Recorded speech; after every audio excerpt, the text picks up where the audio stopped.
Lotus Heart Awakening, Episode 6. After enlightenment, the Buddha almost taught no one. Why? Hook 00 3rd. Imagine you had just found the answer to the greatest question of human existence, the one question millions before you had searched for in vain. Would you share it? It sounds like an obvious answer. Of course you would. Who finds the truth and keeps it to themselves? But that night, beneath the Bodhi tree, as the morning star rose and Siddhartha's mind touched a stillness unlike anything before it, the man who had just become the Buddha did not get up to go tell the world. He sat still, 1 day, then 7, then weeks. And in that silence, a thought arose that nearly changed the course of human history. Perhaps it was best to teach no one at all. Why? Why would the man who had just discovered the path out of suffering for all beings almost choose to keep it to himself? The answer, and a lesson that reaches all the way into your own life today, is what we're about to walk through. Part 1. 49 Days of Silence, 0033. After the night of enlightenment, we witnessed in our last episode, the Buddha did not leave the forest of Uruvela right away. He stayed. The scriptures record 49 days spent in silence, moving between several trees near what is now Bodh Gaya, a week beneath the Bodhi tree itself, a week under the Ajapala tree, a week by the shore of Lake Mukalinda. This was not rest after a long night. It was a state that human language itself was not built to hold. He had touched what the texts call the Dharma, a truth beyond the pairs of opposites the mind clings to: birth and death, existence and non-existence, self and other. It was a direct experience, untouched by thought or word. And because of that, a very human, very practical question rose in his mind.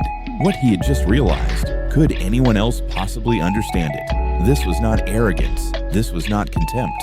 Try to imagine you had just seen a color that has no name in any human language. How would you describe it to someone who had never seen it? That was almost exactly the position the Buddha found himself in. The Pali scriptures record his thinking in words that sound almost like despair. This truth he had found was profound, hard to see, hard to realize, peaceful, sublime, beyond mere logic, subtle, understood only by the wise. But people clung to attachment, delighted in attachment, reveled in attachment. For people so devoted to craving, this truth would be exceedingly hard to see.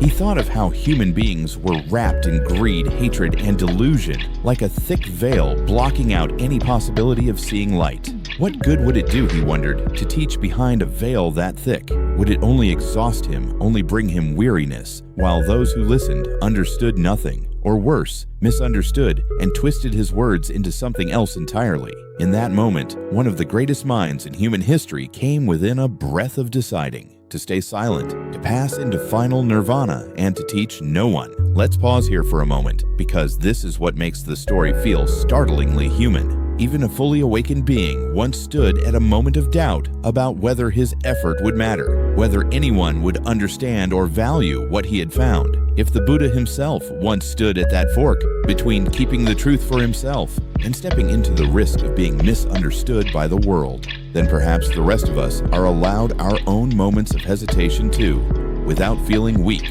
for having them.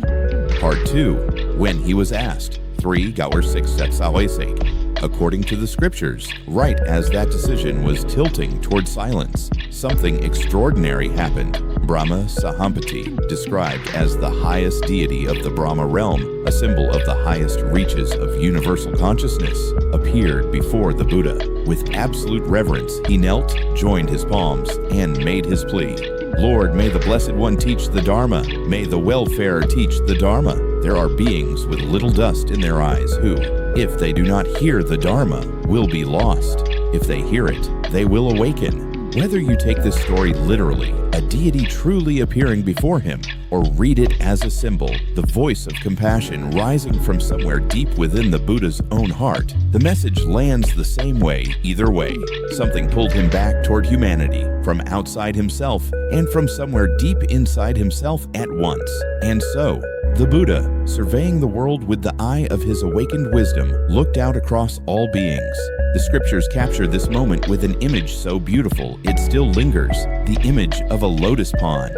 He saw that in a pond of lotuses, not every flower is the same. Some have already risen fully above the water's surface, standing in open sunlight, ready to bloom the moment they're touched by it. Some rest right at the surface, so close to the light, needing only a little more time. And some are still buried deep in the mud, unable yet to see any light at all, but carrying inside themselves the very same potential to rise as the ones already in bloom. Seeing this, compassion rose in him stronger than his fear of being misunderstood. He realized not everyone was covered by the same thickness of dust.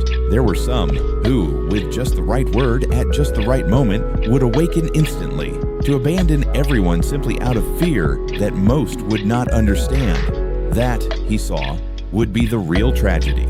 So he decided he would teach, but not with a single rigid formula, one sermon repeated for everyone alike. He would watch each person closely and, according to their temperament, their history, their readiness, choose a different way in for each of them. This was the seed of something that would define the next 45 years of his teaching life. No two of his talks would ever be quite the same, because no two human beings who came to him were ever quite the same. Part 3. The first teaching, 6 process. The decision was made, but who to teach first? The Buddha's mind went first to his 2 former teachers from his years as a seeker, the 2 people most likely to grasp what he had found and fastest. But with his awakened insight, he saw that both had passed away recently. A brief pang of regret. They had come so close to the truth and missed it by so little. Then he thought of the 5 ascetics who had once practiced alongside him, the men who had endured 6 years of brutal self-mortification by his side, and who had also been the ones to turn their backs on him the moment he accepted a bowl of milk rice from the girl Sujata, convinced he had broken his vows, abandoned the path. He knew they were staying at the deer park near the city of Varanasi, roughly 250 kilometers from where he now sat. And so the Buddha stood up and began walking a long journey on foot across the plains of the Ganges to find the 5 men who had once walked away from him. From a distance, as they spotted the familiar figure approaching, the 5 ascetics spoke among themselves. Here comes the ascetic Gautama, the one who gave up on austerity, who chose comfort over discipline. We won't rise for him. We won't bow to him. They decided they would offer him nothing more than the bare minimum courtesy of a seat. But as he drew closer, whatever they had planned began to dissolve. Without a word passing between them, all 5 rose to their feet. One moved to take his robe and bowl. Another prepared a seat. Another brought water to wash his feet. Gestures normally reserved only for someone held in the deepest respect. Something radiated from him, not through anything he said, but through his stillness, through his gaze, through the simple way he walked, that made these 5 old companions, still doubtful in their hearts, unable to do anything but bow. And there, in that quiet deer park, beneath the trees, the Buddha set in motion the wheel of the Dharma for the very first time in human history. He did not speak of distant mysteries. He spoke of the very suffering that each of them, and every one of us watching today, had already lived and was still living. He taught the 4 noble truths, the truth of suffering, that birth, aging, sickness, and death are suffering, that separation from what we love and forced closeness with what we dislike are suffering, that wanting what we cannot have is suffering, the truth of the cause of suffering, that suffering arises from craving, from clinging, the truth of the end of suffering, that this suffering can be brought completely to an end, and the truth of the path that leads there, the middle way, steering clear of both the extreme of indulgence and the extreme of punishing self-denial. The 5 men listened in absolute silence, and something extraordinary happened. One by one, as they heard these words, their minds, like cloth stained for years, suddenly washed clean, began to open. Kondana was the first to awaken, and the Buddha, filled with joy, cried out, "Kondana has understood. Kondana has truly understood." And just like that, the very first monastic community in the history of Buddhism was born, not from an eager crowd, but from 5 men who had once turned their backs on him and who had now become his first disciples. Conclusion: a lesson for the modern mind, 9 Satsur 10 So. From that afternoon in the deer park, the Buddha continued teaching for 45 more years, walking the length and breadth of the Ganges plain until he was 80 years old and passed into final nirvana.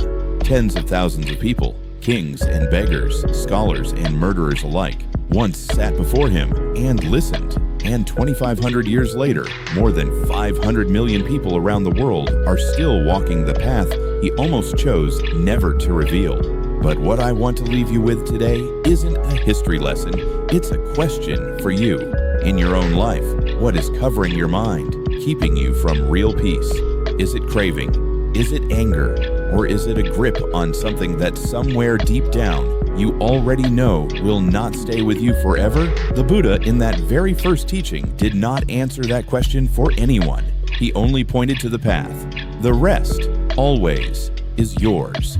If this journey means something to you, subscribe and turn on notifications so you don't miss the next episode. Next time, we'll go deeper into that very teaching itself, what the Four Noble Truths actually mean, and why, 2,500 years later, they still hold up.